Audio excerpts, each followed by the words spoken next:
In case we get a TBC announcement at BlizzCon 21, I've actually decided to invest some of my classic gold into materials that you'll need from 1 to 300. With Blood Elf and Drain Ice being introduced and people actually rerolling professions for TBC, it could be a really good investment. But at the same time, if you don't have a lot of gold, I might not recommend you do this because we still don't know if TBC is actually gonna be a thing.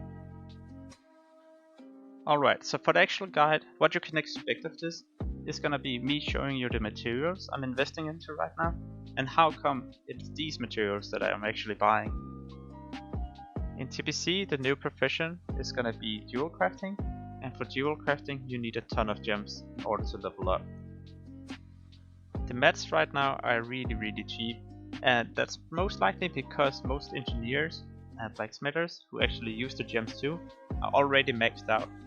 But in TBC, some of the gear you can craft is gonna be really useful, so might see people swapping profession all of a sudden, and this will also increase the price for these materials. I've actually made my own TBC Jewelcrafting guide, and these are the materials I use from Classic. So definitely something you should invest into, because all the materials here is gonna be used, and this is gonna get you to 300. This is my second character, and this one have invested into low level bars, so copper bars, bronze bars, and silver bars. And this is once again used for blacksmithing, jewelcrafting, and engineering. They're really cheap right now, but once people actually have to all of a sudden go in the open world and compete against like each other for the veins, you can expect these to go up really high as well. Another bank character who's investing into bars. These are like higher level bars, so gold bars, true silver bars, mithril bars, and thorium bars. And this is the exact same as before for the same three professions: blacksmithing, jewelcrafting, and engineering. I'm actually also investing into ores. This is like copper, tin, and all the way up to thorium ores. The reason for this is because sometimes ores might actually be more expensive than bars. Another reason to stack up on ores is because dual crafters in TBC can prospect ores. This means you convert 5 ores into 1 gem, and you can actually get additional 2 gems. So if the price for gems go up, you can also prospect all your ores into gems. This is from the video where I tried to prospect 1000 ores in TBC, and here I got 322 gems. This character is investing into gold and santam. I pay around 1 to 2 gold for a stack right now, which is like really cheap. But in TBC you're gonna need these in order to level from 300 to 320, so definitely something you should invest into. I also have a character who's investing into Flask of Mojo. The reason for this is because of Jewelcrafting in TBC, where you're gonna need these in order to level up. Right now in Classic, they're really cheap because a lot of mages is farming silver rag, but in TBC they might introduce the AoE cap, which means you can't farm the same way as you can in Classic dungeons right now. This character is investing into cloth, but also bowls.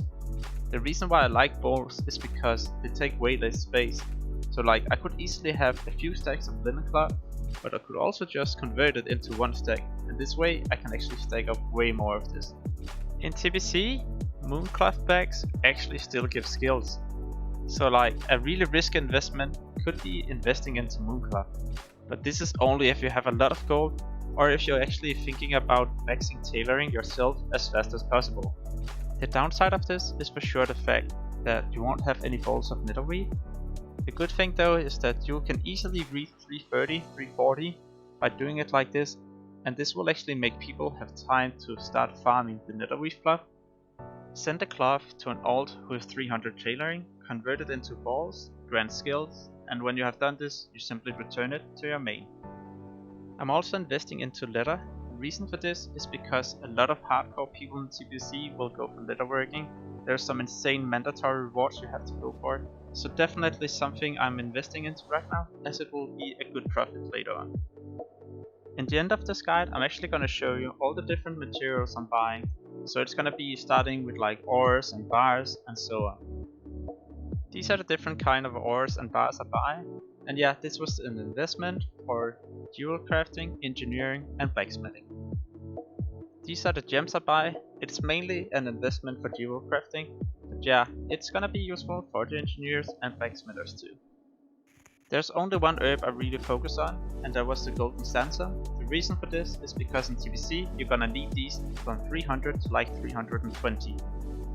The reason why I buy cloth and bowls is because they're really cheap right now with all the mages farming like Scarlet Monastery, Silverrack and so on. But in TBC all classes pretty much have to go for tailoring, because tailoring will provide the pre-biz gear for you. The reason why I'm buying this right now is because in TBC a lot of people will actually focus on leatherworking, as a lot of guides will tell you to go for this. There's like some insanely crafted epics, but the main part is gonna be the drums. You can actually rotate in the party group who's using the drums, and that way you can maintain the buff for a long time. These are some of the other materials I'm buying. Flask of Mojo was of course for Jewelcrafting, but some leatherworkers might also use them. The heavy stone and the rough stone is gonna be for engineers, for blacksmithers, and of course for Jewelcrafters too. Elemental water is a bit risky because with nags and stuff, they're actually pretty expensive. Heart of the Wild is easily farmed when people are doing diamond, so they might actually not come back for these at some point, and definitely something you can invest into. Most of the time I pay maybe 1 silver more than the actual window value, so it's not like you're gonna lose a lot of money here. If you would like to see other guides and how I prepare for TBC, make sure to look to your right.